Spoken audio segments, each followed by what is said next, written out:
अस्सलाम वालेकुम इन्वेस्टर्स। आज हम लास्ट 20 इयर्स की परफॉर्मेंस देखेंगे डिफरेंट इन्वेस्टमेंट एवेन्यूज़ की, ताकि हमें एक आइडिया हो सके कि डिफरेंट इन्वेस्टमेंट्स ने किस तरह परफॉर्म किया है ओवर द लास्ट 20 इयर्स। तो इसमें हम स्टार्ट करते हैं विद बैंक डिपॉजिट्स, और जो एवरेज बैंक डिपॉजिट रहा पिछले 20 साल में वो 6% पर ईयर रहा, और जो 100 रुपये की वैल्यू बढ़कर 20 साल के बाद 327 रुपीज़ हो गई। इसी दौरान जो इन्फ्लेशन थी वो 8% थी, महंगाई 8% थी। तो इस हिसाब से जो बैंकों ने रिटर्न दिया वो उसने इन्फ्लेशन को भी कवर नहीं किया। इसके बाद हम ट्रेजरी बिल्स पे आते हैं, जिनका रिटर्न 8.7% पर ईयर रहा, और 100 रुपये अगर किसी ने इन्वेस्ट किया था ट्रेजरी बिल्स में 20 साल पहले, तो आज उसकी वैल्यू 530 रुपये हो गई। स्पेशल सेविंग सर्टिफिकेट का रिटर्न 9.7% पर ईयर रहा, और 100 रुपीज़ की वैल्यू बढ़कर 633 रुपीज़ हो गई 20 साल के बाद। पाकिस्तान इन्वेस्टमेंट बॉन्ड्स का रिटर्न 12.5% पर ईयर रहा, और 100 रुपीज़ जिसने इन्वेस्ट किए थे 20 साल बाद, उस 100 रुपीज़ की वैल्यू बढ़कर 1049 रुपीज़ हो गई।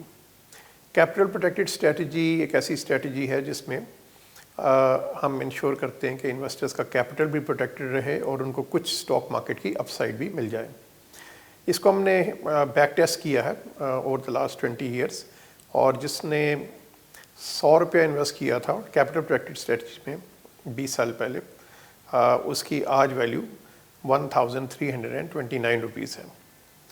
और स्टॉक मार्केट ने एवरेज 19% पर ईयर का रिटर्न दिया है ओवर द लास्ट 20 इयर्स, और जिसने 100 रुपया स्टॉक मार्केट में इन्वेस्ट किया था 20 साल पहले, आज उसके 100 रुपये की वैल्यू बढ़कर 3238 रुपीज़, तकरीबन 3200 रुपये से ज़्यादा हो गई है।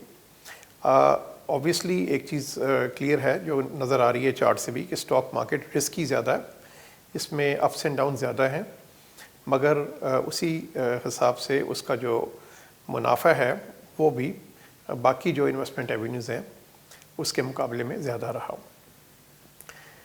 इसी तरह अगर हम लास्ट 10 इयर्स को तकरीबन देखें, और 10 साल का पीरियड हम इसलिए ले रहे हैं क्योंकि जो रियल एस्टेट का डाटा है वो पिछले 10 साल से अवेलेबल है ज़मीन.com पे।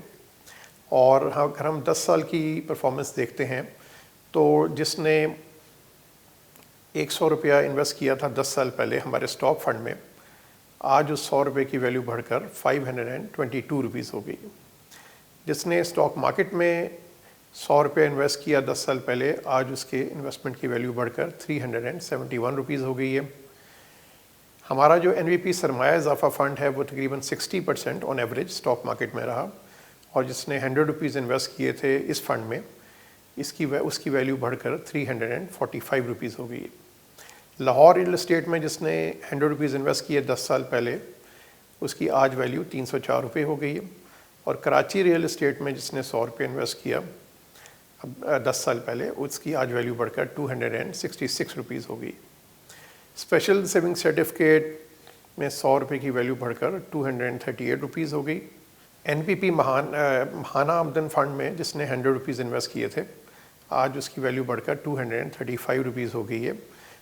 जो थोड़ा डिफरेंस है कि NPP महाना आमदन फ़ंड में किसी टाइम भी आप पैसे निकाल सकते हैं विदाउट पेनल्टी, जबकि स्पेशल सेविंग सर्टिफिकेट में अगर आप टाइम पीरियड से पहले निकाल लें तो उसमें कुछ पेनल्टी है।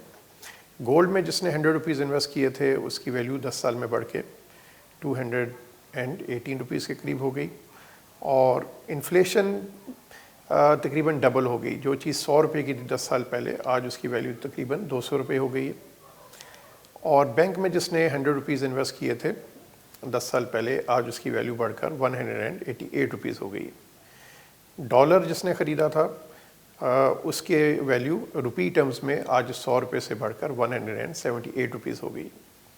तो इससे एक जो चीज़ क्लियर है कि जिन इन्वेस्टर्स ने थोड़े रिस्की इंस्ट्रूमेंट्स में गए, जिनको ग्रोथ एवेन्यूज़ कहते हैं, जिसमें रियल एस्टेट और स्टॉक मार्केट शामिल है, उन्होंने लॉन्ग टर्म में ज़्यादा मुनाफा कमाया बैंकों के मुकाबले में, या सेविंग स्कीम्स के मुकाबले में, और या फिर जो इनकम फंड्स के मुकाबले में। तो जो लोग लॉन्ग टर्म सेविंग्स की जिनकी रिक्वायरमेंट है, جنہوں نے آگے 5 سال 10 سال 15 سال بعد اپنے بچوں کو پڑھانا ہے، گھر بنانا ہے، ریٹائر ہونا ہے، تو ان کے لیے بہتر ہے کہ وہ اپنی انویسٹمنٹ کا کچھ حصہ گروتھ ایونیوز میں ڈالیں، جس میں ریئل اسٹیٹ اور اسٹاک مارکیٹ آتی ہے. اور جس طرح آپ نے دیکھا کہ ہمارا جو NBP اسٹاک فنڈ ہے اس نے اسٹاک مارکیٹ کو ایک بڑے اچھے مارجن سے آؤٹ پرفارم کیا پچھلے 10 سال میں. Thank you so much for your time.